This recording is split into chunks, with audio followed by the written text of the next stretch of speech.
Buenas tardes. Soy Vanessa Quispe García de la Universidad Nacional San Luis Gonzaga de Ica, de la Facultad de Ciencias de la Comunicación, Turismo y Arqueología.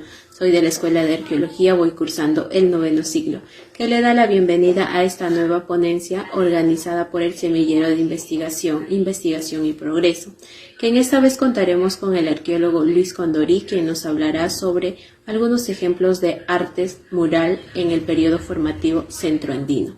Gracias. Hola a todos y todas, bienvenidos a esta presentación virtual. Mi nombre es Luis Condori, yo estudio arqueología en la Universidad Católica y hoy día les voy a presentar este tema que he llamado Algunos ejemplos de arte mural temprano, 4000 años antes del presente, en los Andes centrales. Comencemos. Entonces, primero para entendernos, quería definir qué estoy llamando yo como arte mural temprano. Y para hacer esto quería hacer una división inicial en cómo se produce y se consume el arte de este tiempo. Y es que, creo yo, se puede separar, normalmente se hace por, digamos, el tipo de soporte, ¿no? Lítico, cerámico, textil, pero luego de hacer esta división por el soporte, creo que se puede hacer otra tipología en relación a cómo se produce y se consume finalmente este arte, cómo se está viendo. Y para pensar en cómo se está viendo, siento que es útil esta división entre lo público y lo privado. ¿De qué se trata? Si pensamos en arte público, podemos pensar en algo como esto. Yo quise usar esta imagen porque pienso que puede resultar muy familiar para gran parte del auditorio, espero. Y es una postal que creo pueden recordar haber visto en cualquier parte del Perú, ¿no? ¿De qué se trata? Es una producción visual que utiliza sus colores y su escala, su tamaño, para distribuirse en el espacio público, en el espacio construido de lo que hoy es la ciudad, pero vamos a ver que el espacio construido en general, y que por tanto su consumo es masivo. Eh, esto está muy presente, digamos, está en nuestra cotidianidad y lo podemos ver constantemente, recurrentemente. Un arte público entonces utiliza sus colores, su tamaño, su escala para hacerse notar, para hacerse ver y llegar así masivamente a ser consumido. Al otro lado, o digamos, división de este público y privado, tenemos este tipo de artefactos que ya son más próximos a la etapa que voy a tratar. Y pienso yo que este arte, a pesar de que sigue mucho de las convenciones de estilo, colmillos, ojos, etcétera, eso es de Paco Pampas y la costa norte, es, a diferencia de lo que acabo de mostrar, consumido bastante restringido en su consumo, digamos. Estas imágenes más sofisticadas, digamos, más detalladas, de un solo color, a veces en la base o en partes, digamos, poco accesibles de la pieza, seguramente fue visto y consumido visualmente por muy pocas personas, por una élite, es lo más probable. E incluso algunas podemos creer que fueron hechas para ser entregadas como ofrendas funerarias y por tanto nunca vistas realmente, no consumidas, digamos, visualmente en su producción. Este es interesante porque además es, creo yo, el que ocupa más presencia cuando hablamos de arte del formativo, ¿no? En este caso un mortero de piedra, un plato de piedra, pero igual podemos pensar las botellas hace estribo, la cerámica en general, son piezas que son características de momento, no digo lo contrario, pero creo yo que no era, digamos, el arte eh, masivamente consumido de su tiempo. Ahí hay una diferencia, creo, que se puede hacer más allá del material. Entonces, para hablar de arte público, El espacio que voy a tratar va a ser sobre todo la costa norte. Estos son sitios de la época. Este mapa tiene un poco menos de 4 años de antigüedad, faltan agregar sitios por aquí y aquí también. Pero queremos mostrar más o menos la densidad de ejemplos de arquitectura que tenemos. Eh, y bueno, eso es sobre el espacio. Ahora, en relación al tiempo, el periodo que he elegido mostrarles es un periodo, yo creo, aún problemático para nuestra arqueología andina. Y es que durante mucho tiempo el entendimiento de lo que se ha llamado periodo inicial, horizonte temprano, formativo, alguno de estos términos, estaba pensando solamente en la cerámica. ¿Cómo así? En el sentido que se quería pensar en la introducción de la cerámica como un cambio tecnológico suficientemente, digamos, vertical como para poder decir, bueno, acá pasaba algo, este es un periodo de tiempo distinto al que sigue, ¿no? Como que la cerámica es un marcador que funciona. Un marcador además de lo que se llama, de forma muy general, la complejidad social. Pero la monumentalidad arquitectónica precerámica hacía, digamos, ruido en este concepto de la cerámica como marcador de complejidad social. ¿Por qué digo esto? Porque la monumentalidad de la arquitectura es mucho anterior a la introducción de la cerámica y entonces ya era problemático decir que la complejidad social venía con esta tecnología, ¿no? Entonces, eso dejaba la parte final de lo que llamamos precerámico o arcaico o lítico, también tiene varios términos, y la etapa inicial de esto del formativo en un limbo medio extraño. Este cuadro que tienen delante en su pantalla me parece interesante porque propone algo. Este es un cuadro que se utilizó para la muestra que el Museo de Arte de Lima hizo de Chavín, que llamó Chavín. Y como pueden ver en la parte más baja, lo que tenemos es esto del formativo inicial. Las fechas que tiene son fechas que normalmente no son consideradas como formativo, pero en este cuadro se intenta hacer digamos, salto teórico metodológico para incluir toda esta monumentalidad precerámica temprana dentro de lo que va a ser formativo. ¿Y por qué se hace esto? No solo porque se puede decir que hay complejidad social, sino porque vamos a ver que mucho del arte que caracteriza esta época, digamos, más clásica sí, más clásica, digamos, del arte del formativo, tiene su origen en este periodo. Entonces voy a hablar de lo que en este cuadro se está llamando el formativo inicial, que tiene los límites bien amplios, como ven, pero más o menos está diciendo 5.000, 4.000 años antes del presente. Comenzamos entonces. Lo que,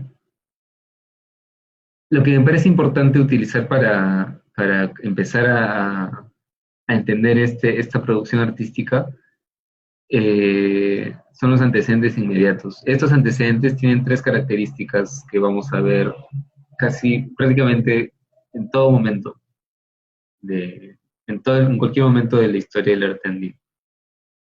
El primero tiene que ver con el uso de los animales, de forma realista, figurativa, abstracta, cóndores, serpientes, felinos, peces, zorros, zarigüeyas, animales en general parecen ser un personajes centrales dentro de esta producción. No solo centrales, sino de los más, como lo que primero se representa parece ser animales. Luego es más común ver personas, plantas, pero los animales yo creo parecen ser los personajes, los protagonistas de esto. El segundo detalle que puede, yo creo, notarse aquí y aquí, tiene que ver con la abstracción o la forma de representar.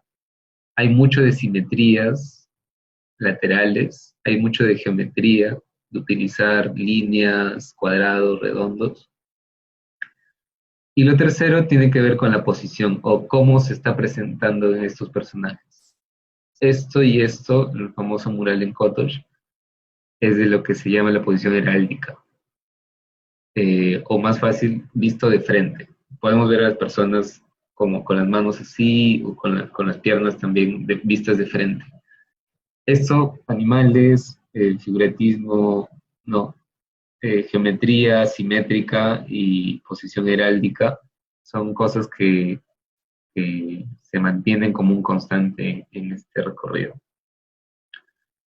Entonces, hoy día voy a tratar dos regiones que se puede decir son, digamos, la cuna, el origen conocido de la tradición del arte mural andino. Uno en lo que hoy es Lambayeque, Pentarrón, y otro en lo que hoy es el Valle de Casma. Comenzamos entonces. La Huaca Ventarrón es un sitio arqueológico bastante extenso que cubre eh, todo, todo el contorno básicamente de una montaña. Y hoy día hay todo un pueblo que vive adyacente al sitio y que utilizaba parte del sitio para como corral, etcétera, como pasa en muchos sitios del Perú.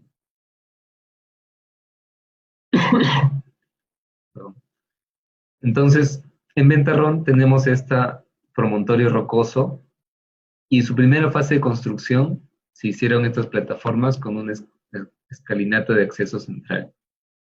Esto que están viendo se puede decir que es el primer ventarrón. Y para Ignacio Alba el origen no solo del arte mural que vamos a ver, sino de la monumentalidad en general en la región, en el norte andino. Lo que pasa después es que todo este promontorio, todo el complejo se renueva y aparece esto que es lo que es el centro de mi presentación. Un momento, voy a esconder esto. Ok. Que son estos cuartos recintos de esquinas redondeadas o en 90 grados que empiezan a ser tratados de esta manera. El exterior completamente coloreado de rojo, con bandas que hacen como ese zigzag en blanco, y el interior con escenas figurativas que tienen a los animales, algunos animales que vamos a ver. Entonces, todas estas imágenes han sido publicadas por Ignacio Alba, que es el responsable de la investigación de este sitio, y me gustó que nos muestre esta perspectiva porque me sirve para comparar cosas que vamos a ver después y tiene que ver con lo que hablaba al inicio de cómo se consume este arte. Podemos imaginar que alguien que subía este gran escalinata central y llegaba hasta este punto tenía esta perspectiva del templo, pero al mismo tiempo alguien que esté aquí o aquí o aquí o aquí, o digamos que no pueda tener el privilegio de acceder hasta este punto, igual tenía, digamos, acceso tenía un punto de vista sobre esto.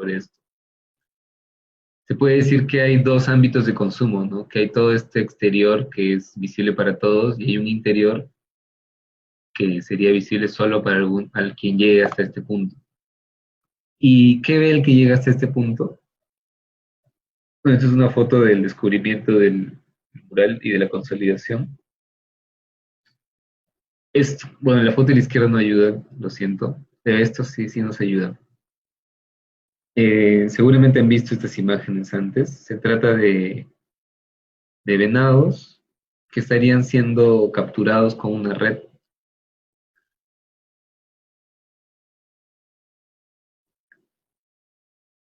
esto de capturar es es parte también de las convenciones artísticas del tiempo.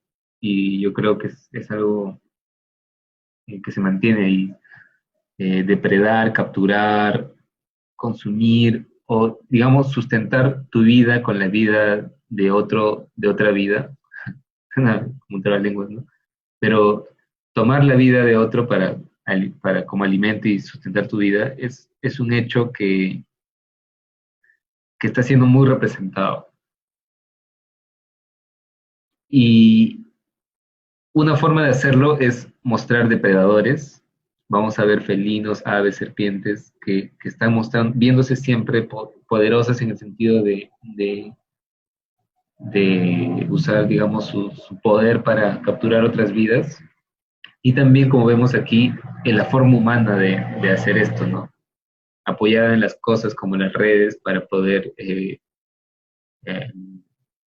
capturar estas vidas. Los animales centrales, como les había contado al inicio, y en este caso una posición más bien de perfil. Ahora, además de estas imágenes figurativas, hay mucho en Ventarrón de esto otro, un arte geométrico, como les dije, orientado hacia afuera. Y esto es interesante porque los colores que están viendo vienen a ser los colores, digamos, del formativo inicial. Azul, rojo, amarillo.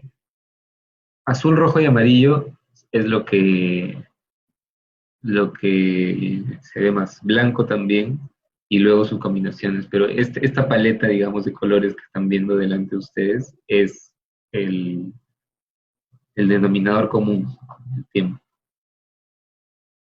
Ahora, luego de tener esta apariencia, Ventarrón es nuevamente renovado, y esta vez de una forma mucho más, en el sentido de arte público, más sutil. Tenemos ahí en la cima, este recinto de esquinas redondeadas con un fogón al medio y todavía decorado, pero de una forma ya mucho más, digamos, temática. Una banda blanca y verde que recorre todo el contorno. Y por último, digamos, la apariencia final que tuvo el sitio como templo eh, es, es esta que ven, ¿no? Un recinto ahora totalmente blanco. Es difícil, todavía, digamos, no tengo muchas ideas sobre qué estaría significando esta variación cromática, pero lo que estamos viendo es algo, bueno, además digamos, del sentido de los colores, está el hecho de la renovación arquitectónica, que es otro, digamos, eje o tema común en este arte. Eh, Se hace un templo y luego de seguramente lo que era un tiempo determinado, no creo que haya sido arbitrario, sino como siguiendo un calendario ritual, siguiendo ciclos, se renueva, generalmente manteniendo la orientación, pero haciendo cada vez más monumental el sitio. Y esto además ha recibido muchos estudios sobre cómo funciona políticamente, ¿no? ¿Quién dirige estas renovaciones? ¿Qué implicancias tiene? Se están juntando comunidades para hacer esto. En ese sentido, renovar un templo es un hecho social muy importante. Seguramente había una discusión sobre qué decoración iba a terminar llevando eso. Sí. Bueno, eso tenemos en Ventarrón. Ventarrón, para el arqueólogo Henning Bischoff, que es quien ha estudiado más este tema del arte mural temprano, el arte temprano en los Andes. Ventarrón viene a ser el sitio central y hasta ahora el único representante de lo que él llama una esfera de interacción al norte, digamos. Eh, en contraste, más al sur, en lo que es el Valle de Casma, tenemos un panorama mucho más rico en ejemplos y, y vendría a ser el punto, no sé, digamos el epicentro, se puede decir, de una discusión muy fuerte en términos de arte. Vamos a ver de qué se trata. El Valle de Casma, entonces, estos son sitios de la época, tiene varios sitios,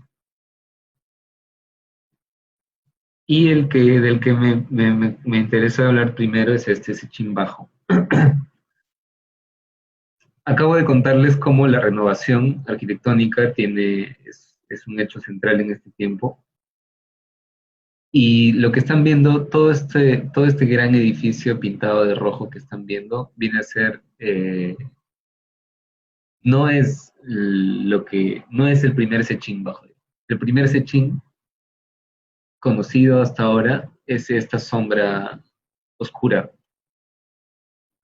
que estoy señalando, de lo que se conservan cosas como estas, plazas circulares. Eh, Esto todavía no se conoce como totalmente, hasta donde yo sé no hay como ejemplos de arte mural de este momento, pero sí vendría a ser del ejemplo, un ejemplo más temprano de monumentalidad arquitectónica. Y lo que me interesa ahora mostrarles es lo que viene después. Esta es la segunda etapa. Como ven, así como en Ventarrón, todo el exterior pintado, rojo en este caso. Este, y una de las paredes, voy a volver a esto luego, esto debió haberlo mostrado después, pero estas figuras que están viendo son ejemplos de un arte que tiene un origen anterior. Esta es una parte del templo que es de una época, digamos, de formativo más temprano, medio, posterior a lo que estoy tratando, pero quería mostrárselo como un ejemplo de cómo se está haciendo este arte mural. Vamos a ver cómo se origina. En Sechín Bajo tenemos este contexto que creo que no es muy conocido, pero me parece súper interesante. Son más o menos 30 metros de extensión de lo que los investigadores que han tratado el tema han llamado grafitis. ¿Por qué grafitis? Porque sobre el muro de barro ya hecho, se hizo con una herramienta larga y puntiaguda seguramente, eh, todos estos trazos que son mucho más irregulares y menos, digamos, formales de lo que estamos acostumbrados a ver, pero que en su conjunto muestran algo así como un catálogo del, de los iconos del formativo inicial. Como que cosas, por ejemplo, tenemos esto de aquí, son todos estos dibujos de este gran pared de grafitis, 30 metros como les digo.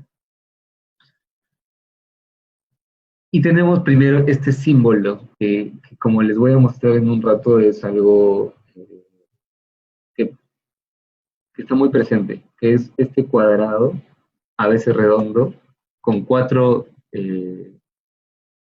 puntos, del que a veces emergen estos 3 apéndices.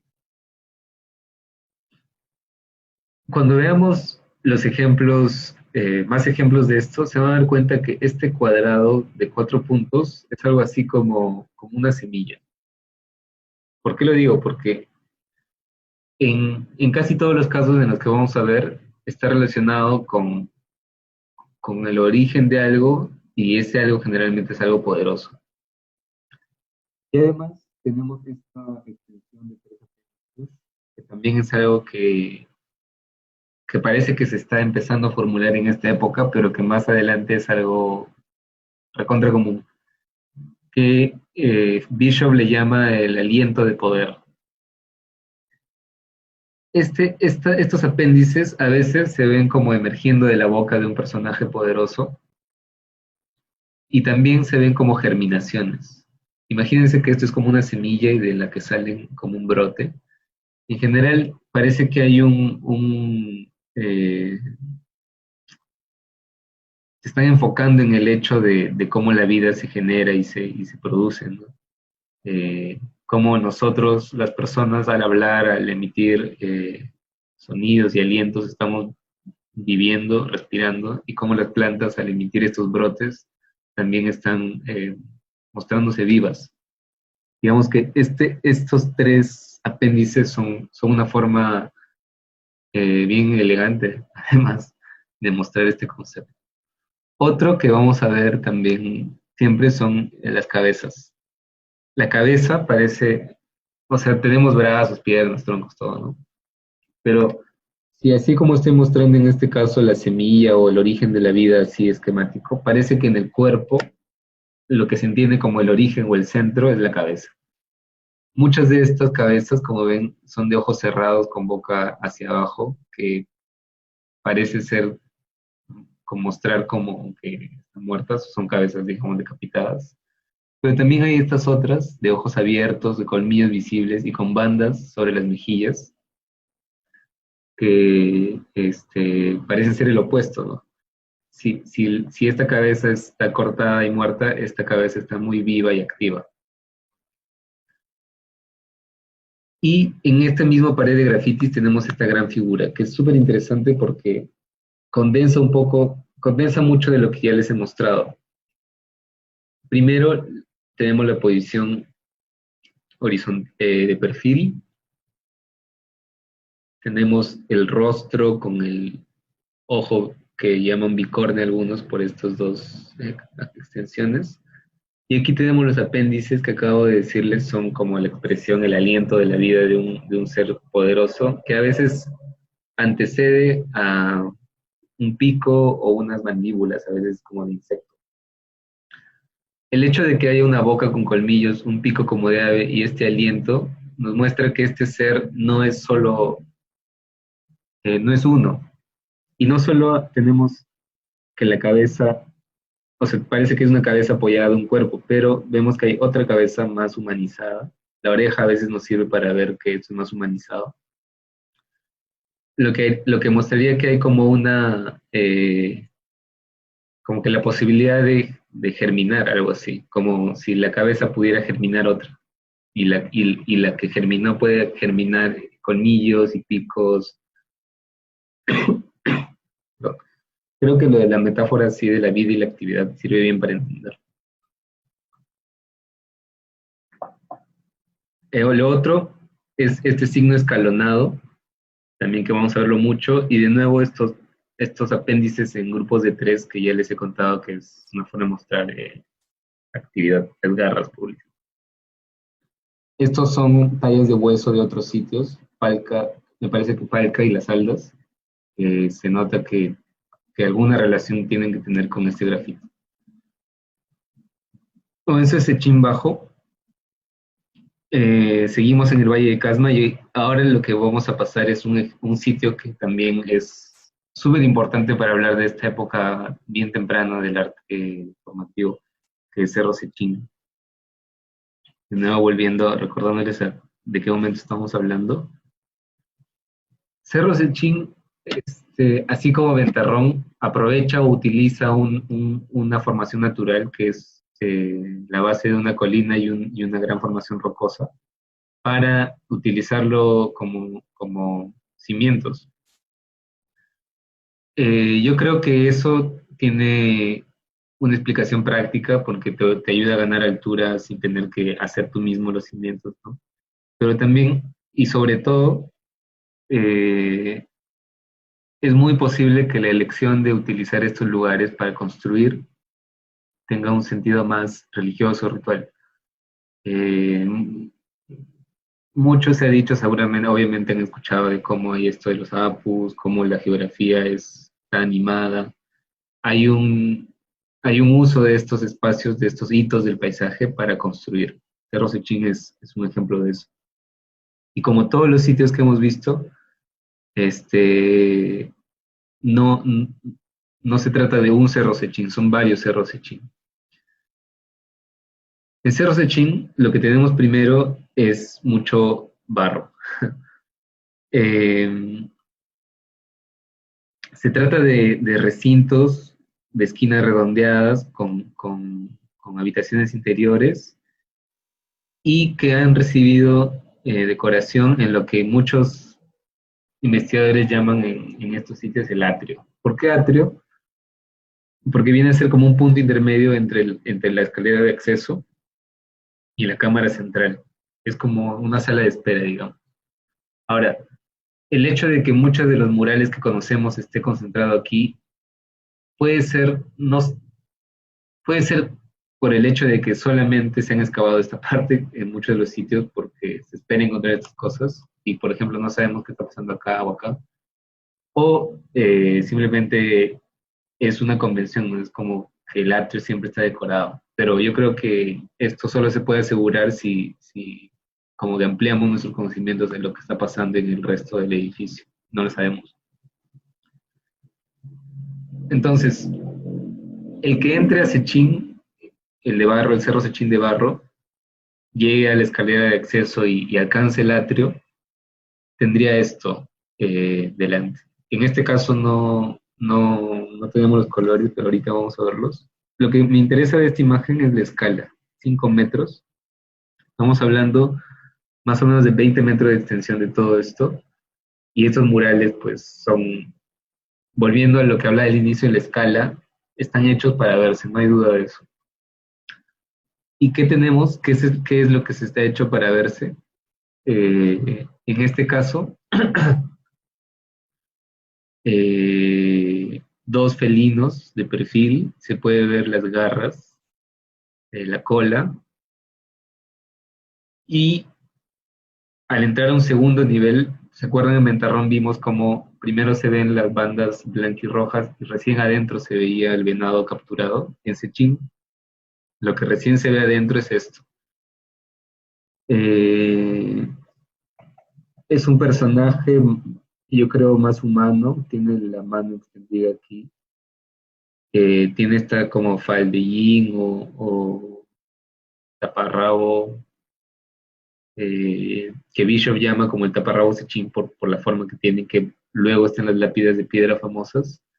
Y esto que vuelve, que nos regresa al tema de la vida y la regeneración de la vida. Lo que se ha dicho de esta cabeza es que se trata de un hombre como despeñado o sacrificado, del que sale esta emanación. Eso de las emanaciones es un tema muy importante, no solo en el hablar y en el aliento, los fluidos también, como los mocos, la saliva, las lágrimas, el orín, la sangre, todo eso es como una expresión de lo vivo que están los cuerpos. En este caso, se ve como esta corriente, digamos, de sangre se ve animada y aquí tiene un apéndice que seguro, o sea, no se conoce, pero que debería haber tenido algo así, algo que nos muestre que es algo activo. Les conté que la paleta recurrente de la época es azul, rojo, amarillo, blanco a veces también. Ahora, en otra parte del templo tenemos esto. Para Bischoff, el estilo que estamos viendo en Sechín es uno de los estilos tempranos prechavismo del formativo inicial, que es muy naturalista respecto a lo que vamos a ver después en Puncurí. En Sechín tenemos este pescado del que no se conocen comparaciones claras al menos. Es hermoso, realmente a mí me encanta, pero que muestra cómo este arte puede ser también muy realista, muy naturalista.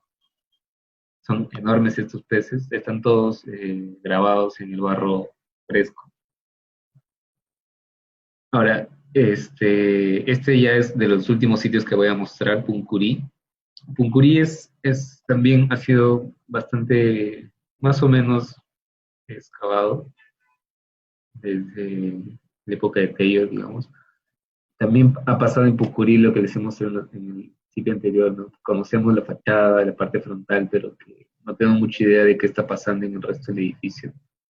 Y en Pucurí hay otro estilo de arte que vamos a pasar a detallar. Entonces, esta línea punteada nos muestra lo que conocemos del sitio, es básicamente el acceso y el atrio. Y en Pucurí hay esto que no hay en otro sitio que yo conozca al menos, que es una escultura tridimensional. Es ya algo nuevo que está pasando en el arte. Es como felino con las garras visibles. Esta es la vista de planta, la vista de frente. Y en la base de esta escalinata, en los cimientos, de hecho más abajo, yo encontré una tumba con un mortero. Lo de los morteros también lo vamos a ver, es importante.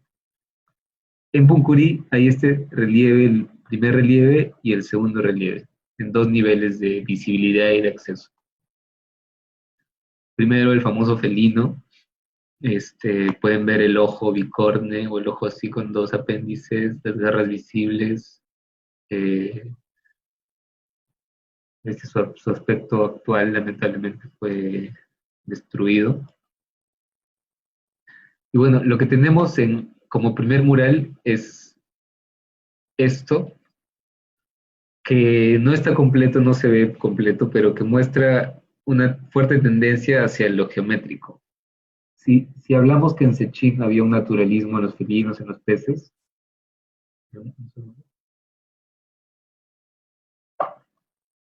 en Puncurí lo que prima es lo geométrico, una cosa más abstracta. En este caso no es tan claro, pero este mural a mí me parece que es como una llave para este tiempo, es una cosa increíble. Digamos, es eh, el ejemplo, el prototipo de lo que Bishop llama el estilo puncurí del arte temprano. Como les dije, hay mucho de geometrismo, de geometrías, de líneas divididas, de curvas, de escalonados. Acá se ve un ojo con colmillos. Pero lo que a mí me interesa es mostrar cómo empieza a verse que hay un personaje que incluye, incorpora o, digamos, subordina a otros, que son los animales que hemos estado viendo tanto. En este caso, lo que han llamado una zarigüeya, en Ventarrón hay una parecida. Este felino alado, que luego aparece mucho en el arte lítico. Y por último, lo que parece ser un lobo marino. Es interesante que se usa las líneas, la posición de perfil para sugerir, yo creo, lo que hemos estado viendo también harto, que es la movilidad, la actividad, cómo estas figuras son fluidas, se están moviendo, y cómo también los personajes que están dentro también se ve que están en este proceso de actividad. Aquí hay una representación, un dibujo más esquemático de la figura en opuesto, y aquí pueden ver lo que está contenido, ¿no? Este lobo marino y esta zarigüeya. Ahora, Lorenzo Samaniego tiene esta propuesta de que si consideramos que mucho de este arte es simétrico y pensamos que lo que hemos encontrado, lo que tenemos, lo que está conservado aquí es la mitad, se puede hacer como este desdoblamiento. Este es un Julio Cetello de escala. Esto más o menos tiene 4 metros. Pero bueno, esto no deja de ser un ejercicio hipotético. Él dice que es como un búho, que este sería la cola de las alas. Bueno, no lo sabemos. Queda como hipótesis. Lo que a mí me llama la atención es lo parecido que esto puede llegar a ser con el arte que se ve más en Norteamérica, que se usan estas figuras parecidas en tótems o como fachadas de las casas importantes.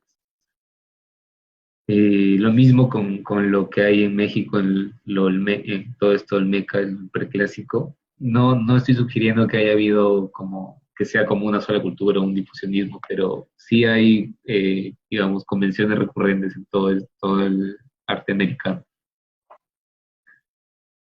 Ahora, además de estos murales, en Puncurí tenemos un elemento que es también original o digamos único del sitio, que son columnas pintadas.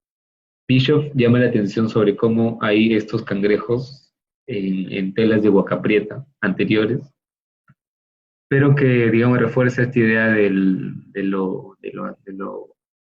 componente animal de este arte y además nos muestra el rol marino, ¿no? Lobos marinos, cangrejos, peces. Esos sitios costeros claramente están, digamos, visibilizando o ensalzando la vida que hay en el mar. Ustedes, compañeros de ICA, que seguramente conocen el mar de cerca, pueden dar fe de lo vivo que a veces se puede ver, ¿no? Todo esto de los peces cazando, los aves cazando, los animales nadando. Si la vida se puede ver en lo agrícola, en la germinación de las plantas, que obviamente ya lo conocían porque ya están practicando agricultura, seguro también había una valoración de cómo se podía uno sustentar en el mar, ¿no? Aquí se puede ver la paleta de colores, el rojo es algo que está siempre, siempre, el amarillo también, de cómo se ve la columna, lo puse invertido para que se vea mejor. Y finalmente en Puncurí hay algo que luego también es una convención, que es usar estas como fluidos con cabezas rematándolos, incisos en el barro. Esto se ve luego en Limoncarro, en Cerro Blanco. Y además aquí se ve como hay dos niveles. Esto es un segundo nivel y este es un primer nivel. Nuevamente mostrando esto de la renovación. Y ya para concluir, quería mostrarles este sitio, Taucachi-Concán, que está en el mismo valle. Henning Bishop, que como les he dicho mucho, ha sido quien ha estudiado mucho más este tema, lamentablemente no llegó a conocer estos resultados que les voy a mostrar. Esto es del año 2017. Él falleció en 2014. Pero en Taucachi-Concán, los esposos Pozorsky encontraron esta cámara de esquinas redondeadas, muy mitos, lo piensan, cuyo interior tuvo este tratamiento. Y yo creo que todos ustedes si es que me están acompañando hasta este punto, ojalá no haya sido muy aburrido, pueden reconocer esto, ¿no? Esto ya lo hemos visto justo antes, los lobos marinos con el símbolo de actividad, símbolo vital dentro de ellos, con colmillos, y este otro que obviamente, que claramente está muy, muy, muy cerca a lo que hemos visto en Puncurí, ¿no? Y también en Sechín, esas garras, podría ser como la vista frontal de lo que se ve en Sechín. Todo esto es en barro, no he encontrado referencia a que esto haya sido pintado, pero muy posiblemente. Y último, estos que ya son más difíciles de leer, ¿no? Son solo las bases que se han conservado. Ahora, en el Valle del Santa tenemos este sitio San Juanito que fue excavado por Claude Chapdelaine y Víctor Pimentel, y ellos estaban trabajando lo moche y encontraron como esto antes, que es una decoración en una época anterior, es una decoración en la base de una escalinata, donde vemos este símbolo que ya conocen, y donde se ve esta forma de representar que Bishop llama el estilo Suchimán, por unos morteros que encuentra por unos famosos morteros que son de Suchimán, que es, o sea, hemos visto cómo en Sechinga de naturalismo, en Puncurí hay una abstracción geométrica. El estilo Suchimán puede ser algo así como una síntesis, ¿ya? Ya se combinan ambos elementos y terminan resultando figuras así poquísimas. Este es un mortero del mismo estilo que también estaba en el sitio. Y bueno, esto lo incluí, ya no tiene que ver con el periodo, es como, digamos, lo que es, lo quería mostrar como un ejemplo de a dónde llega este arte mural. O sea, acabamos de ver los orígenes o sus bases, pero en la época posterior explota y llega a hacer cosas como estas, ¿no? Que yo creo que son increíbles, que ya son, digamos, eh, que ya tiene un estilo mucho más reconocible, que está mucho más difundida además. Cosas así se pueden ver en pututos, en cerámica, en vasos de piedra, que son las cabezas como elemento central, los colmillos como muestra de la actividad y los picos, y más que pico esto es como una mandíbula de araña, inscritos en estos hexágonos con colmillos. O sea, ya el lenguaje visual en este punto alcanza muchos elementos y, y digamos que es por eso es que se le entiende esto como la época clásica. Y todavía no hemos visto nada de Chavín. En Chavín luego pasan cosas mucho más increíbles, como ustedes conocen.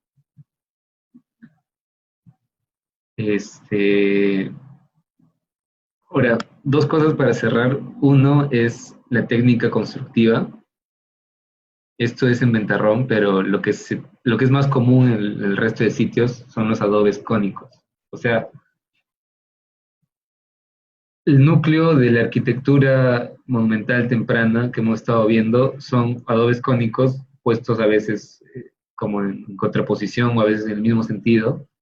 Y eso sirve como se ve en este diagrama, ¿no? En este caso son cilíndricos, pero lo que se ve aquí se ve igual casi en los edificios con adobes cónicos, que son estos adobes como, digamos, el temperante, digamos, el núcleo de la construcción, sobre el que se pone un aglomerante de barro, a veces arena, y sobre el que viene esta capa de enlucido que viene a ser lo que se decora, la decoración en sí.